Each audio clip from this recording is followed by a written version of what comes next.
You are the problem. That's right, you heard me. You are the problem. And don't think that any one of you gets away. So let me be super duper clear. You are the problem. Now, of course, I don't mean you individually. You, as in Nehemiah, David, Alina. You, the problem of you. Human beings from the beginning have a problem with the other. Any other will do. Any you, y'all, them, they, it's, he, she, it's, whatever, any you will do. Which, of course, is a problem because not only are you the problem, but you are the solution. You are the very definition of an existential crisis for me. If there is a you, I have to share the world with you. And yet, at the heart of what it is to become an I is a you. We are intersubjectively born. The sense of who I am is absolutely dependent upon there being a set of I's, a being, someone who is a we with my I, that I might become an I. Without you, there's no I, and without I, there is no you. That's a problem. That's the solution. That's complicated. Human beings are fundamentally, from the beginning, we are dependent on others to know who we are. We are dependent on a you to know an I. That's where it begins. It begins an arc of growth that will eventually, hopefully, birth in us independence, not dependence. And hopefully, at one point, interdependence. But we need each other, and that is a problem. We are empty in the beginning. In our emptiness, we need to be loved, we need to be seen, we need to be known, we need to be recognized, we need to be played with, we need to be in sync with one another. We need a dance. If one could take three words together and imagine what an infant or a narcissistic, naturally empty mirror of a child might look like, there are three words: just like me. Won't you please just like me? I need you to fill me up, because without you liking me, loving me, seeing me, there is no opportunity for me to grow my own I need you. Just like me. But of course,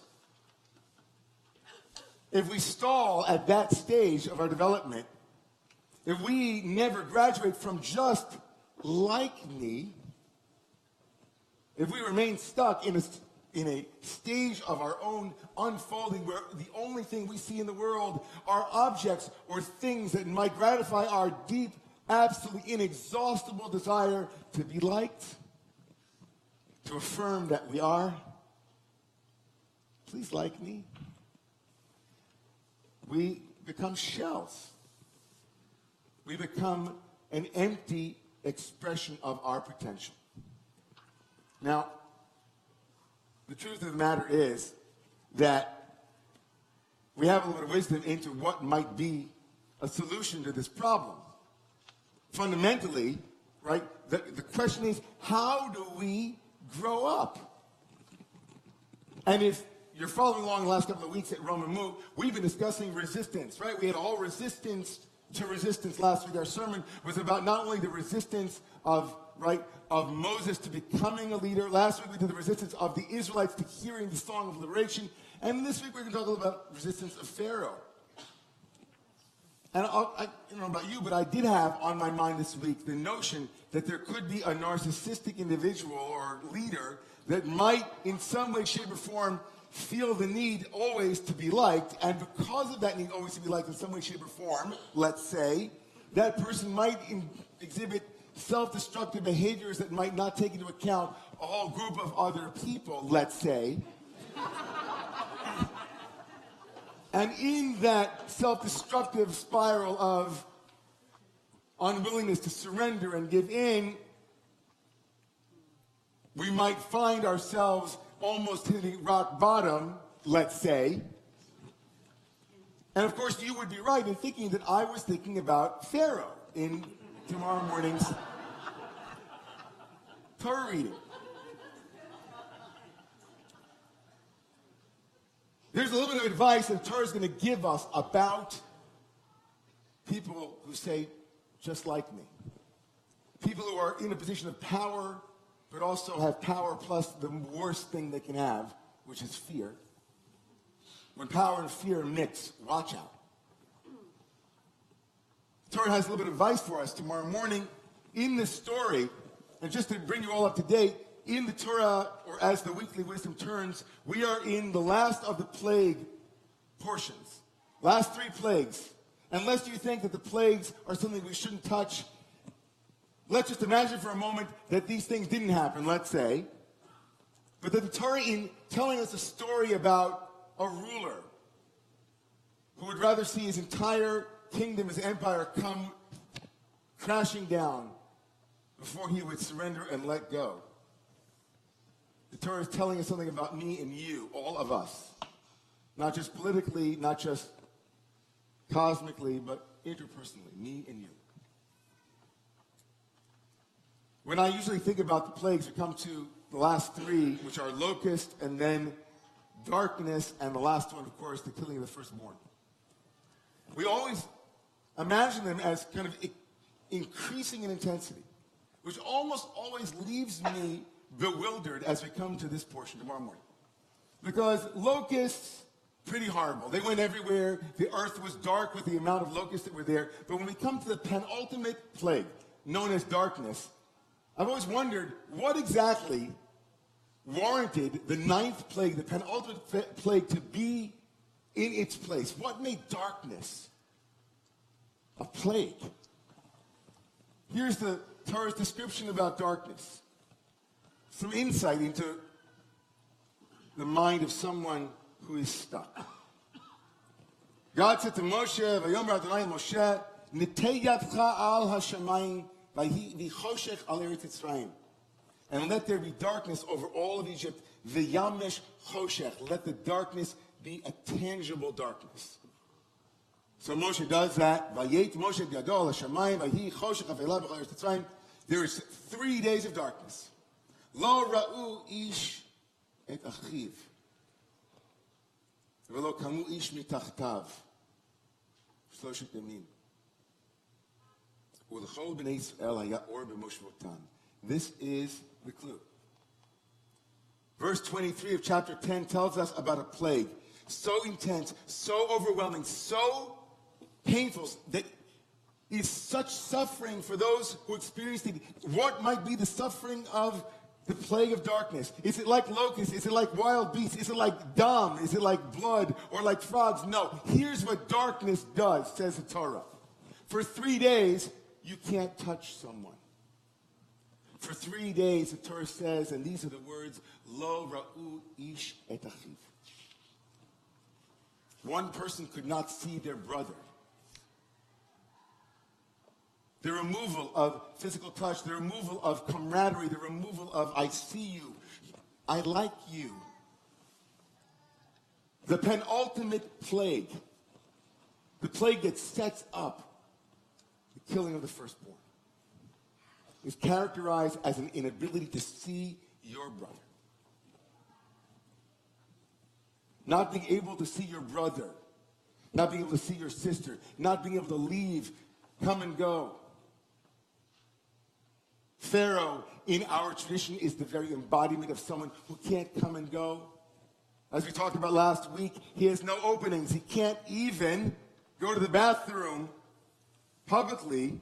No one can know that he goes to the bathroom, says to Midrash, because he can't let anybody know that he's deeply human. He has no orifices that anybody knows of.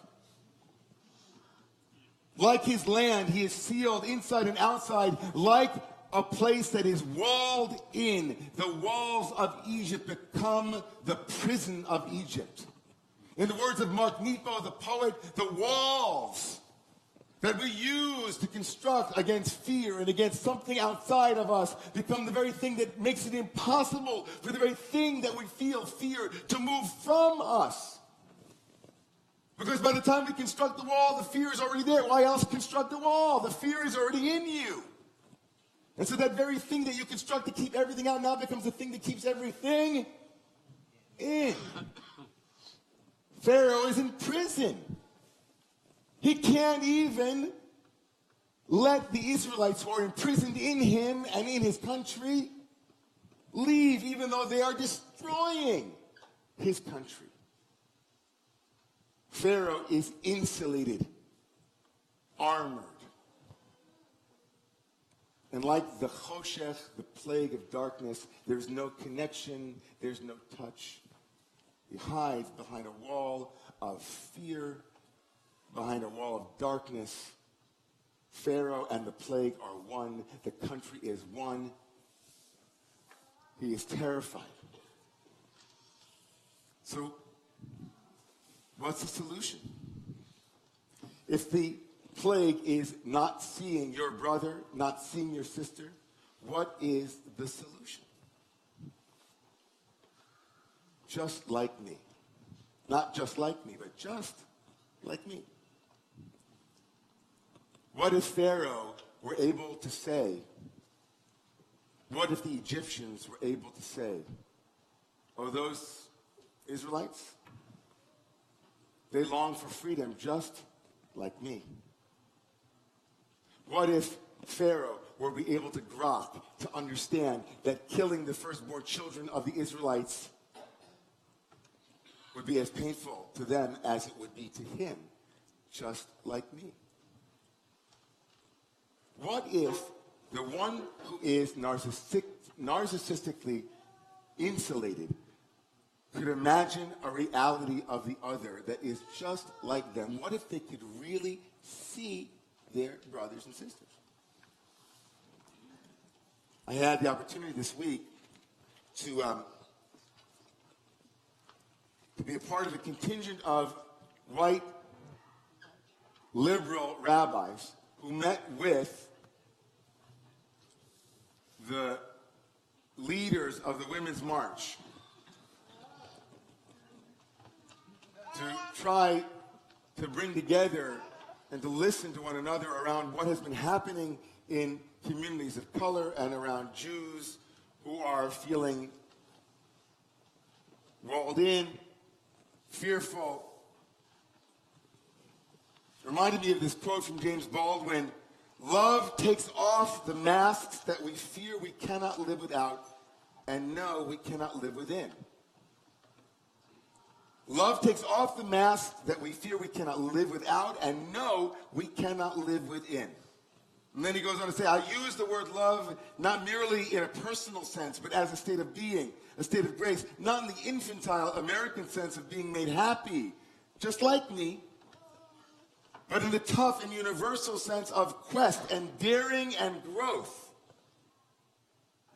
The tough universal sense of quest and daring and growth. Daring to let down my guard. Daring to see my brother and sister as just like me. Daring to see those whom I'm trying to protect myself from having the very same fears that I have. Why are these immigrants running to our country if not because of their own terror? Sure, there are plenty of people whom we'd like to protect ourselves from, and protection is vital. But what kind of protection is true protection? What kind of protection is true protection? When we build walls to insulate ourselves against the fear that already exhibits itself in our own bodies, we become locked in the prison that was intending to keep us safe. When we withdraw, when we pull away, when we say, I'm not going to talk to those people because they're not like me. Tamika is not like me.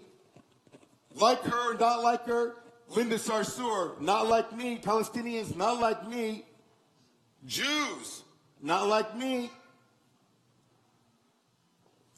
Almost every cruel act, almost every act of inhumanity has begun with those words, not like us. Who are those homosexuals? They're not like us. Who are those black people? Not like us. Everyone not like us. Just like me. Not like me. Walls. Fear. Self-destruction. Ignorance. Unless you think that it's just Pharaoh in this little red book, or someone in a White House, or it's all of us. We can span the sublime to the banal. It's me knowing that what really gives me my life force is spending time with my kids, but instead choosing to spend an extra hour working to be the best rabbi I can be, because gosh darn it, I got my walls up. It's you. When you imagine someone sitting on the bus across from you, it's not like you. Or someone running home from work who happens to cut you off. Just like me. Just like me. We play this dance between our own uniqueness and our identity that we share. This Shabbat is special for a number of reasons. One is that a dream that I've had for almost 30 years, to have a contemplative, meditative space, a yeshiva of sorts, a kind of seminary place where people can study, is coming to fruition with 120 some odd people who are coming on Sunday, and then, God willing, our full yeshiva program in June. And I thought it would be nice for us to end tonight inviting all of those who are sleeping now to wake up.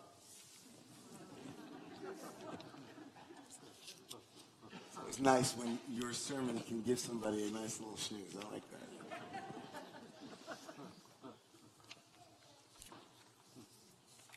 And as you wake up, I invite us into a comfortable place to do an actual meditation together. The name of this meditation is called, you got it, Just Like Me. So if your feet are not yet on the ground, I invite you to place them firmly on the ground. If you'd like to sit up straight in your chair or on the floor, wherever you are, if you're watching at home, listening, not rigidly standing straight, but just energetically so that you don't fall asleep, because you need energy to meditate. I invite you to become aware that there is somebody who's sitting either in front of you, behind you, or next to you. And if your eyes are not already closed, I invite you to close your eyes and become aware of that presence, of that person, that other, that you that is the solution. There is a fellow human being just like me.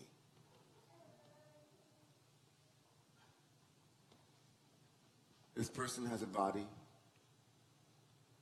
and a mind, just like me. This person has feelings, emotions, and thoughts just like me.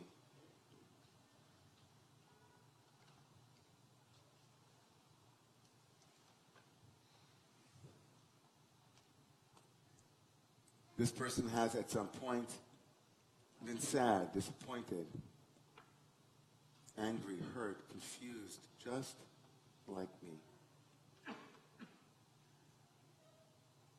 This person has in his or her or their life experienced physical and emotional pain and suffering just like me.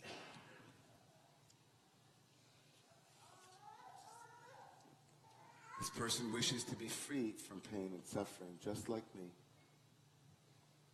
This person wishes to be free of pain and suffering just like me. This person wishes to be safe and healthy and loved just like me. This person wishes to be safe, healthy, and loved just like me. Now let's allow some wishes to arise. I wish for this person to have the strength and resources and social support to navigate the difficulties in their life. I wish for this person to be free from pain and suffering. I wish for these people to be happy because this person is a fellow human being just like me.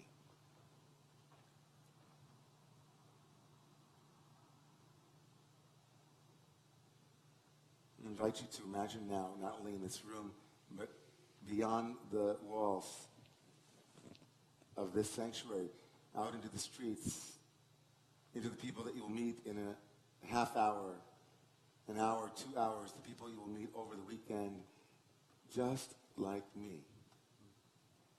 Allowing yourself to see them and to say these words. They suffer, they yearn, they long, just like me.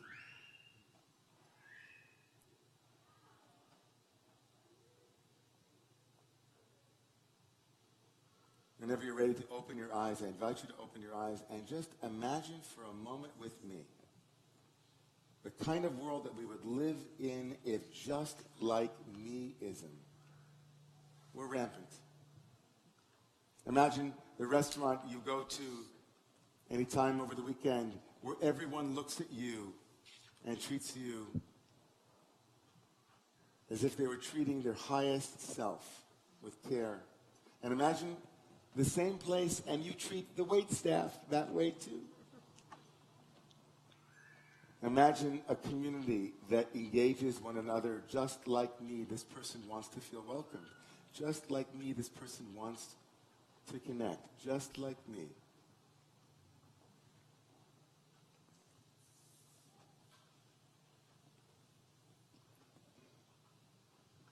The plague of darkness looks simple in its scope, but in truth, it is a profound instruction.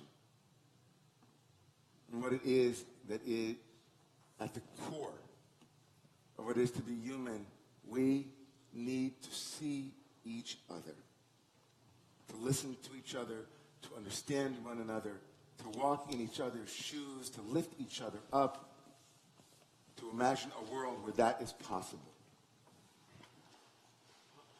James Baldwin was right. Love is daring. Love is taking a chance. May God bless each and every one of us with the power to take off the masks. May rise.